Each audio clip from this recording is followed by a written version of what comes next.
Welcome into our overtime segment here at SportsSource.tv. We appreciate you being with us. Joined by Will Overstreet, Mike Griffith, Bob Hodge. I'm John Pennington, as you probably know, and you're saying, just get it to the other guys. You shut up.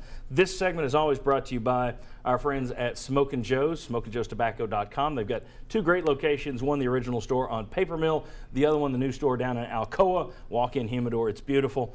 If you're a cigar smoker, if you have a cigar aficionado in your life, that is the place to go for gifts and anything else. They got best prices, best selection in town. Mike Hicks and his family do a great job. Smokin' Joe's. All right. I wanted to start by talking, and we was trying to explain this in between segments here, and I didn't do a very good job. Or after the show. It's not between segments. If you're watching this, we're taping this right after segment 7. What I'm wanting to get at, fall practice, you can learn more than you can spring practice. We always talk in the spring. It's like, well, you can't tell. If your offense looks good, that may mean your defense is bad. You don't know because you're going against yourself.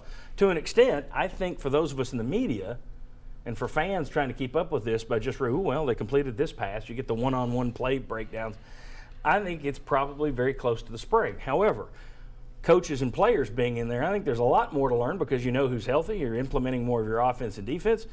Tell me the difference between spring practice and fall practice, Will Overstreet. Spring practice, if you're a made player, so a guy they know about, for instance, after my freshman year, I played a lot in the spring because they had to figure out if I could be the starter or not.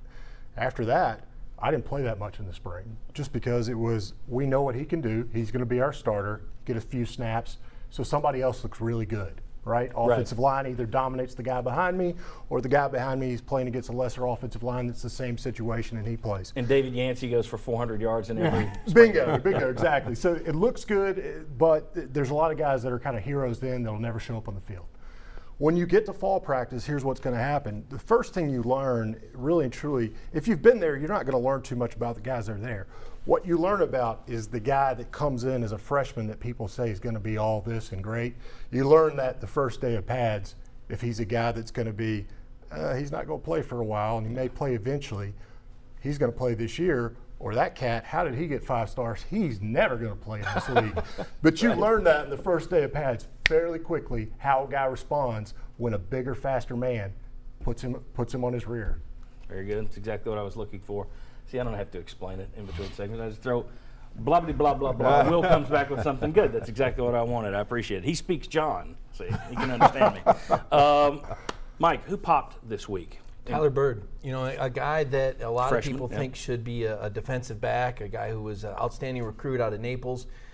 Bird strong, he's fast, and when you hear that from the teammates, not necessarily the coaches, but when you hear it from the teammates, you know it's real because upperclassmen aren't going to throw bouquets at freshmen unless they've earned it. And Bird is a guy that they thought so much of, even though he may be a better DB, they thought so much of the need for that position for a slot that they're putting him there. I mean, I'll give Butch credit. He's putting his resources there. I think before his career is over with, he'll be a two-way player. All right, so Tyler Bird popped in your mind. The question there is, and it gets back to something we discussed in segment 1 that we discussed all last year. Naturally, you've got a young guy. It's like, well, let's put him at receiver and see how he does there. And again, you've got a rotation of 5,000 receivers.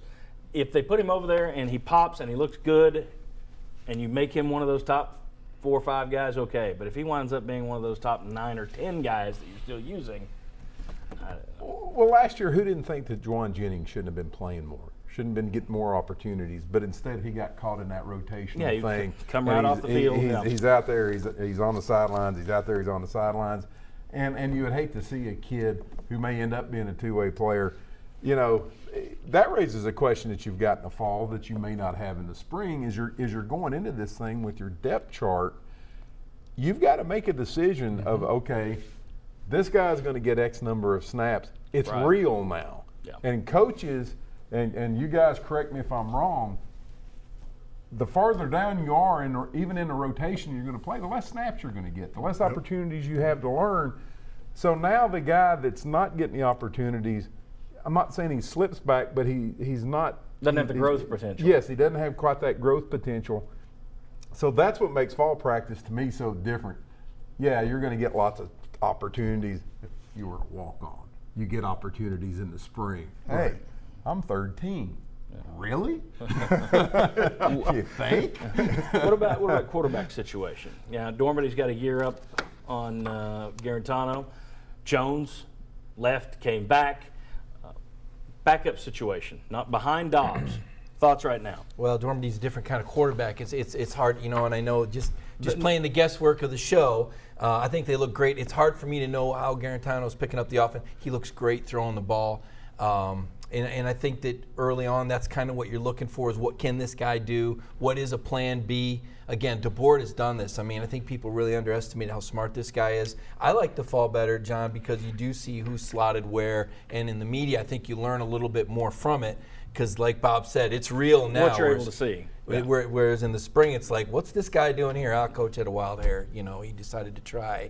But there's just no time for that. That opening game, and Butch has said it, This is one of the shortest preseasons. It's coming up, John. Will, as a former player, and you know what it was like to build toward championships and championship level, what do you want to see this fall out of this Tennessee team? What do you want to hear? Once they come out of fall, what do you want to know? What's the one thing they got to take care of? Did the offense and defense get in an all-out brawl?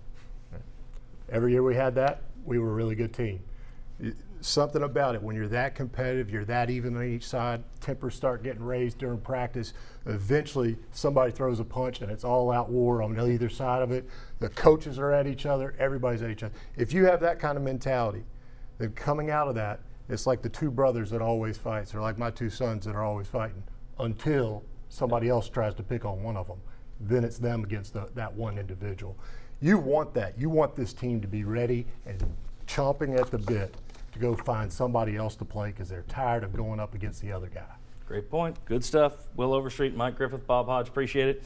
For those of you following us and following the rest of fall practice, be on the lookout for a fist fight. And the fun thing is we do that on the show. That's how the show has lasted. Really lasted 13 years. We typically fight. Although, the makeup covers the black eyes. We will see you next Sunday at 11 a.m. on WATE 6. Thanks to you. Thanks to our crew who always do a good job. See you next week.